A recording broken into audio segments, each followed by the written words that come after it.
अस्सलामु अलैकुम वरहमतुल्लाहि वबरकातुहू। बिस्मिल्लाह वस्सलातु वस्सलामु अला रसूलिल्लाह। मौलाना नाज़रीन इकराम, आज का जो किस्सा और वाक़या है वो एक बुढ़िया का वाक़या है, एक खातून का वाक़या है, एक इंतहाई कमज़ोर औरत का वाक़या है। आप सब जानते हैं कि फ़िरौन और उसके हवारियों ने दुनिया पर नहायत ज़ालिमाना हुकूमत की, और ये हुकूमत जो थी ना, ये कोई छोटी हुकूमत नहीं थी, अपने दौर की सबसे बड़ी हुकूमत। बने इसराइल पर फ़िरौन ने जो जुल्म और सितम किए उसकी दास्तान बड़ी तवील है। इक़्तिदार का असल में नशा बड़ा ही बुरा होता है। एक दिन फ़िरौन बैठा हुआ था, उसके दिल में समाया, उसने कहा ये मेरी इतनी वसी और अरीज़ हुकूमत, इसमें दरियाओं का जाल, खेती बाड़ी, बेहसाब नौकर चाकर गुलाम पलक झपकते मेरी आरज़ू पूरी कर देते हैं। और वो बदबख्त आपे से बाहर हो गया, गरूर, तकब्बर, फख्र। और उसने पता क्या किया, उसने रब होने का दावा कर दिया। कहने लगा, लोगों मैं ही तुम्हारा सबसे बड़ा रब हूं। और फिर अल्लाह ताला ने उसको सजा दी, उसी दुनिया आखिरत के अजाब में पकड़ लिया। फ़क़ाल अना रब्बुकुमुल आला, कहने लगा कि मैं तुम्हारा रब हूं। फ़अख़ज़हुल्लाहु नकालल आखिरत वल ऊला, अल्लाह ताला ने उसको दुनिया आखिरत के अजाब के अंदर मुब्तला कर दिया। फ़िरौन असल में भूल गया। बदकिस्मती पता क्या होती है नाज़रीन इकराम, जब आदमी को इक़्तिदार मिलता है ना, शोहरत मिलती है, पैसा मिलता है, फिर भूल जाता है कि वो क्या था। फ़िरौन को भी जब इक़्तिदार मिला, हुकूमत मिली, तो उसने अल्लाह का शुक्र अदा करने की बजाय बनी इसराइल के बच्चों को कत्ल करना शुरू कर दिया। मुशरिक असल में अकल का अंधा होता है, दुनियावी एतबार से खा वो कितना ज़हीन फतीन समझदार क्यों ना हो, उसकी अकल पर पर्दा पड़ा होता है, अंधा गूंगा बहरा हो जाता है। यही वजह है ना कि वो एक रब को छोड़कर गैरों के दर पर झुकता है। फ़िरौन जो है वो सआदत खुशी हासिल करने के लिए अपने आप को सजदा करवाने लगा। और नाज़रीन इकराम, उसके इक़्तिदार को, उसकी बादशाही को, उसकी हुकूमत और खुदाई के दावे को उसकी एक खादमा ललकारती है। वो एक नौकरानी थी, उसके घर में काम करती थी। ये औरत क्या करती थी, ये माश्ता, इसका किस्सा यकीन आपने सुन रखा होगा। ये सिर्फ इआदा के लिए, ये शाही महल में फ़िरौन की बेटियों और दीगर औरतों को कंगी करने वाली, उनकी बनाव संगार करने वाली खातून थी। कुव्वत ईमानी उस औरत कमाल है। मैं जब कभी इसका वाक़या पढ़ता हूँ, सुनता हूँ, हैरान हो जाता हूँ। नाज़रीन इकराम, एक दिन हुआ यूं कि फ़िरौन की बेटी को कंगी कर रही थी। कंगी करते करते माश्ता के हाथ से कंगी गिर पड़ती है। जब उसे पकड़ने लगी तो कहने लगी बिस्मिल्लाह। फ़िरौन की बेटी कहने लगी मेरा बाप। माश्ता कहने कहा नहीं नहीं, बल्कि मेरा और तुम्हारे बाप का रब अल्लाह ताला है।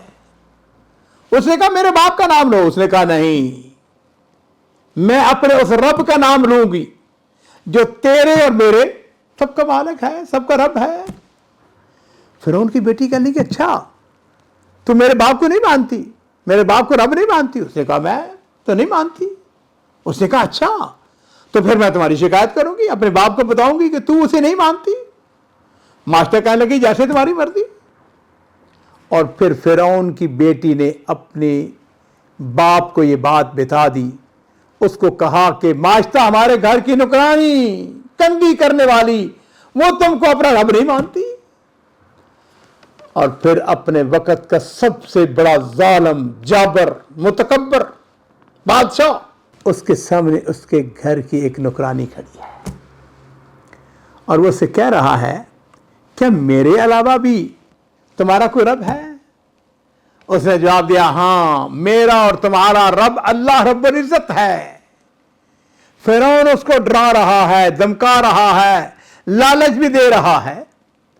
वो औरत जो महल में रहने वाली थी वो यकीनन मुअज़्ज़ज़ भी थी, मुकर्रमा भी थी, मगर उसका ईमान, उसके क्या कहने। ان الذین قالوا ربنا اللہ ثم استقاموا تتنزل علیہم الملائکہ. ایمان کی مٹھاس، اس کی لذت، اس کی چاہت دنیا کی ساری نعمتوں سے بالا تر ہے. ایک بات کو یاد رکھیے عزیزو، دنیا کی ساری نعمتیں آپ کے پاس موجود ہیں، مگر اگر آپ خدا نخواستہ ایمان کی دولت سے محروم ہیں تو یاد رکھیے آپ کائنات کے سب سے بڑے محروم انسان ہیں. اور یہاں پر تو شاہی دربار لگا ہوا ہے، بادشاہ ہے، خدائی دعوے دار ہے، اور اس کے سامنے ایک کمزور لاچار عورت، وہ مقابلہ کس سے کر رہی ہے؟ ایک جابر بادشاہ کے ساتھ. جب فرعون نے دیکھا معاشرہ اس کی بات نہیں مان رہی، اس نے کہا اب بھی وقت ہے، اگر تم میری بات نہیں مانو گی پھر دیکھو میں تمہارے ساتھ سلوک کیا کرتا ہوں. اس نے کہا جو جی چاہتا ہے کر لو. اس نے حکم دیا. فرعون کہنے لگا کہ تانبے کے برتن میں تیل ڈال کر اسے خوب گرم کیا جائے اور اس کے بچوں کو یکے بعد دیگرے کھولتے ہوئے تیل میں ڈال دیا جائے. معاشرہ اب بھی موقع ہے، پیچھے پلٹ جاؤ. مگر یہ وہ عظیم خاتون تھی جس نے میرے جیسے آپ جیسے لوگوں کے لیے درس چھوڑا. استقامت کا مظاہرہ کرتی ہے. یکے بعد دیگرے اس کے بچوں کو ایک ایک کر کے اس ابلتے ہوئے گرم تیل میں ڈالنا شروع کیا گیا. لمحات کی بات تھی، اس کے بچوں کے اجسام جل اٹھے، ہڈیاں باقی رہ گئیں، اپنے رب کے پاس پہنچ گئے، شہید ہو گئے. اس کی گود میں دودھ پیتا ایک بچہ، چھوٹا معصوم بچہ. سپاہی جو ہے آگے بڑھے، اس شیرخوار بچے کو بھی خاتمہ سے چھینا، کھولتے ہوئے تیل کے برتن میں پھینکنے لگے. ماں تھی نا، دل پہ چوٹ لگی. محبت، بچے کی محبت، پیار، آنکھوں کے سامنے اندھیرا چھا گیا. سعادت اس کا نام ہے، ایمان اس کا نام ہے. اللہ رب العزت کی ذات جو ہے وہ تو قادر مطلق ہے نا، ہر چیز کو دیکھ رہی ہے. اس ایمانی منظر کو رب العزت اس کی غیرت جوش میں آتی ہے. علماء کرام نے لکھا ہے، کتابوں کے اندر ہم نے پڑھا ہے، اللہ تعالیٰ نے اس معصوم بچے کو قوت گویائی عطا فرمائی. اس نے کہا اماں آگے بڑھ کر چھلانگ لگا دو، یقیناً تم حق پر ہو. دنیا کا عذاب آخرت کے عذاب کے مقابلے میں نہایت آسان ہے. اور اس طرح معاشرہ اپنے بچوں کے ساتھ اگلے چند لمحات میں جنت میں پہنچ چکی تھی. اور ناظرین کرام، ہم سب اور ہمارے ماں باپ بھی نبی کریم صلی اللہ علیہ وسلم کے اوپر قربان ہوں. جس وقت آپ معراج کی رات گئے تو جنت کی سیر کرتے ہوئے آپ نے ایک طرف سے زبردست خوشبو محسوس کی.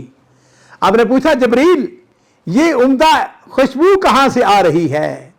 جبریل نے جواب دیا اللہ کے رسول یہ فرعون کے محل میں کنگھی کرنے والی خادمہ اور اس کے بچوں کا محل ہے جہاں سے خوشبو آ رہی ہے. میرے عزیزو، ہر شخص مجھ سمیت ہم میں سے ہر کوئی سعادت کا متلاشی ہے. ہم لذت چاہتے ہیں، مگر یاد رکھیے ایمان کی لذت، اس کی مٹھاس سب سے بہتر ہے. جس شخص کو ایمان کی دولت نصیب ہو جائے یہی سب سے بڑی سعادت ہے. اب سب کو میں نے پہلے بھی شاید امام ابن تیمیہ کا وہ قول کہ جس میں انہوں نے فرمایا تھا ان فی الدنیا جنۃ من لم يدخلها لا يدخل جنت الاخرہ. انہوں نے فرمایا تھا کہ دنیا کے اندر بھی ایک جنت ہے، جو شخص اس دنیا کی جنت میں داخل نہیں ہوگا وہ آخرت کی جنت میں بھی داخل نہیں ہوگا. لوگوں نے پوچھا امام وہ جنت کون سی ہے؟ امام صاحب نے جواب دیا یہ ایمان کی جنت ہے. انہا جنت الایمان. فرعون خدائی کا دعویٰ کرنے والا، متکبر، ظالم، جابر، اور جب اس کو موت آئی نا رو پڑا، چیخنے چلانے لگا، اس کی عقل ٹکانے آ گئی. اس کے منہ سے بے ساختہ رب موسیٰ و ہارون پر ایمان لانے کے الفاظ نکلنے لگے. حتی اذا ادرکہ الغرق قال آمنت انہ لا الہ الا الذی آمنت بہ بنو اسرائیل وانا من المسلمین. جب فرعون ڈوبنے لگا نا تو کہنے لگا میں ایمان لاتا ہوں، الہ صرف وہی ہے جس پر بنو اسرائیل ایمان لاتے ہیں. مفسرین نے لکھا ہے روایات کے مطابق جبریل نے اس کے منہ میں مٹی ڈال دی۔ قرآن کریم کے الفاظ ہیں کہ ہم نے اسے بعد میں آنے والوں کے لیے نشان عبرت بنا دی۔